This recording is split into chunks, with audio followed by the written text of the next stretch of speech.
बहुत खुश हूँ और जिस तरीके से आप लोग इसको प्रेज़ कर रहे हैं मुझे बहुत अच्छा लग रहा है।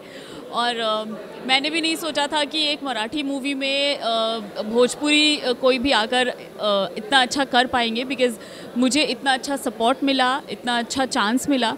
तो मैंने इसलिए सोचा कि नहीं, ये चांस तो मुझे नहीं गंवाना चाहिए, बिकॉज़ मराठी लैंग्वेज के लिए और मराठी सिनेमा के लिए एक अलग सी इज़्ज़त है, बहुत रिस्पेक्ट है दिल में।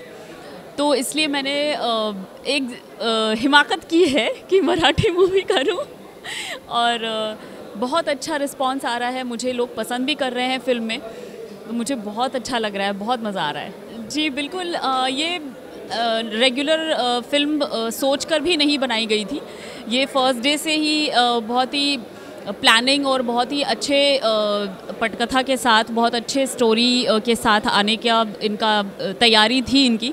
एंड मेरा जो किरदार इसमें दिखाया है वो वैसे भी नॉन मराठी है, तो लेकिन मैंने पूरी मराठी बोली है फ़िल्म के अंदर इसलिए।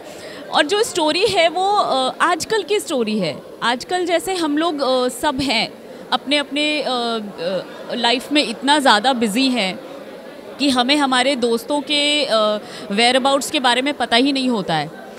तो जैसा कि आप लोग देख रहे हैं, फ़िल्म बहुत अलग विषय पर है, तो मुझे ऐसा लगता है कि ये विषय हर एक इंसान रिलेट करेगा, बिकॉज़ ये 5 फ्रेंड्स हैं, लेकिन ये 5 सच्चाई है अपने सोसाइटी की, क्योंकि हर फ्रेंड की एक बैक स्टोरी है। और जब वो उस बैक स्टोरी के साथ आप उनको देखते हैं तो आप कहीं ना कहीं उनसे रिलेट करते हैं कि अच्छा, ये वाला जो कैरेक्टर है ना, ये मेरा है।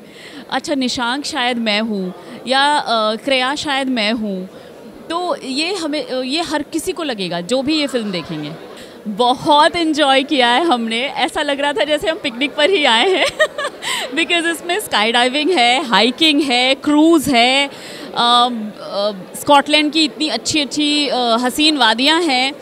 हाँ, ठंड बहुत ज़्यादा थी और उससे भी हमने फ़ाइट किया है, लेकिन इट्स ऑल डन। लाइक अब ऐसा लग रहा है कि जब ऑडियंस को फ़िल्म पसंद आ रही है और हर जगह बहुत अच्छी तारीफ़ हो रही है, तो ऐसा लग रहा है कि सब अच्छा हो गया।